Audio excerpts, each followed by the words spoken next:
is Joe Shimons Inside. I'm the founder of Amendment 13, Positive Slavery in the American Movement, and the Autonomous Infrastructure Mission. The concept of strategic release was developed by Abdul Oluwale Shakur almost 20 years ago. The original concept was developed for New African political prisoners and progressives in the state of California. The concept was expanded when me and the comrade were housed together in solitary confinement and encompassed all those who qualified for strategic release. The qualifications for strategic release are pretty straightforward, but strategic in nature.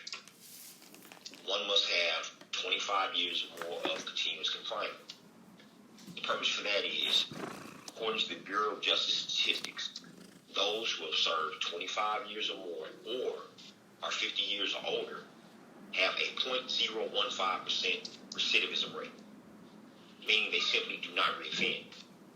If you're talking about the strategic release class, that class of prisoner are those who have a proven record over the course of decades of service to their communities from behind the walls. The reason that is such a vital component of the strategic release initiative is it has been our experience that what you do here is what you're going to do when you get out. If you are in the concentration camp anywhere in America, and your daily activities revolve around sidewalk escapism, petty hustling, criminal thug brutality, regardless of what you say out your mouth 9 times out of 10, that's what you're going to do when you get out. When you got pimps that can write good, you got thugs who can speak eloquent, but it is your daily activities, what you do, not what you say, which matters to those prisoners of the strategic release class. If you are a member of the strategic release class, you have a proven record of service to the community from behind these walls. For example, just pick a guy out at random. Let's say Brother Abdul. Brother Abdul developed at George Jackson University almost 30 years ago. He developed the concept of New African Criminology 101. The perspective of criminology from the New African prisoner perspective. The reason why that's so vitally important to criminology today is look at the statistics. Black people in America represent approximately 12% of this nation's population, but we account for almost 40% of the prison population. That is disproportionate. It's disproportionate not merely because of racism. It's disproportionate because the national policies surrounding criminology, policing, judicial machinery are specifically designed to treat people from our communities different than others. It's that simple. That's incorrect because the very science of criminology upon which the judicial machinery in the U.S. is based is biased. It does not take into account distinctive factors of each offender. For example, and I'm really stating this so you can get a genuine understanding of the value of strategic release. If you have an offender who commits a robbery, if that offender is a drug addict and his primary motivation for stealing is to assuage his addiction, and then you have a father who has been laid off, he cannot get unemployment benefits for whatever reason, or maybe he's got those employment benefits and Bank of America simply just don't want to release the funds. His power has been cut off. His family's cold, hungry, and he goes out and commits a robbery.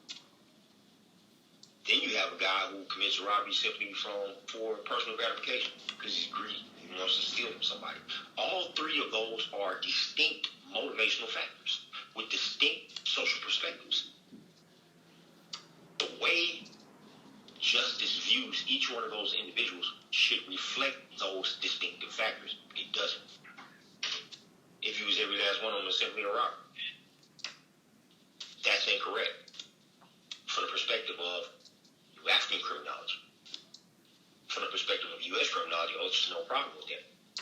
But if one of those offenders is black and one of those offenders is white, that's when justice ceases to be blind. That's when that veil that shrouds justice's eyes lifts up and they see that black skin and they're going to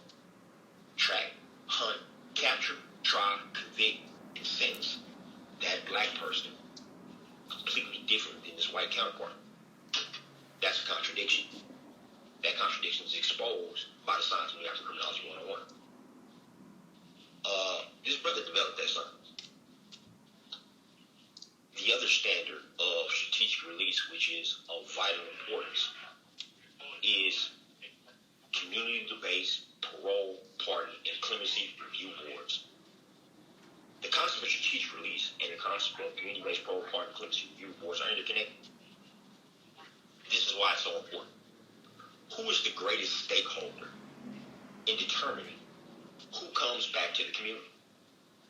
The current composition of parole boards, be it on the federal or state level, are district attorneys, law enforcement, prison guards, former wardens, people who are actively engaged in the prison industrial slave complex. They have a vested interest in maintaining high incarceration rates. Why? Because the number of criminal offenders under their control, given in any period of time, will determine the amount of money they get from the general fund, be it state or federal. The amount of money that a particular prison industrialist or prison industry gets from state and federal funds will determine how much money they take home at the end of the day. They have an economic interest to maintain high incarceration rates. But they ain't got to live next door to that brother or sister who's being released. That's Miss Maker. That's you. That's Brother John. That's Sister Nancy. They got to live next door to him. The greatest stakeholder in who is released and when they are released is the community itself. The parole board's primary composition should be those from the community that particular offender is going to return to. The concept of strategic release states the community demands the release of these specific prisoners because their release will have, this brings us to the last point of strategic release, a positive impact on the development of that community. We're talking about a crisis in leadership in communities across this nation. We speak of underclass and poor communities. That crisis in leadership can be assuaged by the strategic release initiative. You're talking about brothers and sisters who have given their life to the people, have demonstrated it every single day over the course of decades. Take myself, for instance. I don't do anything else in this cell but determine ways that I can help the people. Nothing else. We study and work all day, every day. Nothing else matters to me. Whether I'm released or not, this ain't gonna change. Why? Because this is who and what I am. Every single member of the strategic release class is no different. You're talking about brothers and sisters who have given their lives to the people.